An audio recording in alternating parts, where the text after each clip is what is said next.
سأل سائل بعذاب واقع للكافرين ليس له دافع من الله ذي المعارج تعرج الملائكة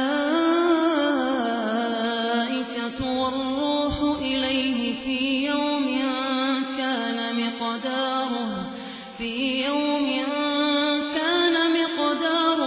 50,000 سنة فاصبر صبرا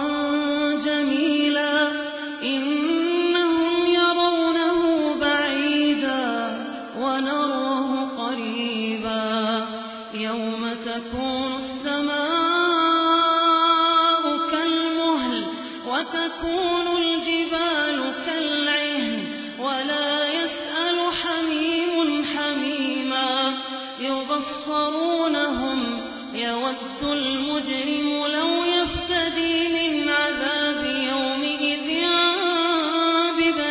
ببنيه وصاحبته وأخيه وفصيلته التي تؤويه ومن في الأرض جميعا ثم ينجيه كلا إنها لظى نزاعة للشوى تدعو من أدبر وتولى وجمع فأوعى إن الإنسان خلق هلوعا إذا مسه الشر جزوعا وإذا مسه الخير منوعا إلا المصلين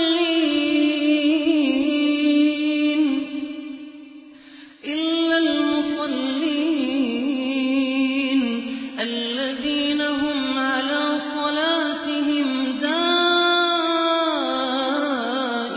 دائمون والذين في أموالهم حق معلوم للسائل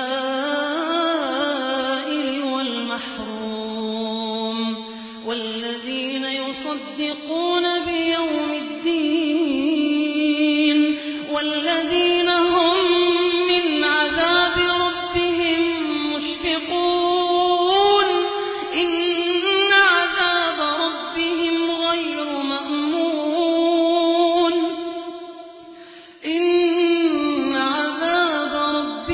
غير مأمون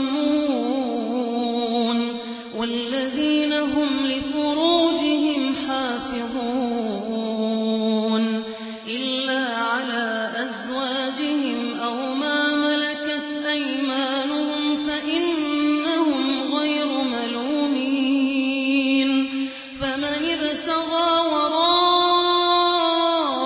ذلك فأولئك هم العادون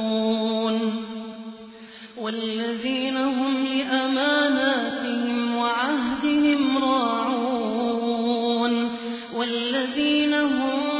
بشهاداتهم قائمون والذين هم على صلاتهم يحافظون أولئك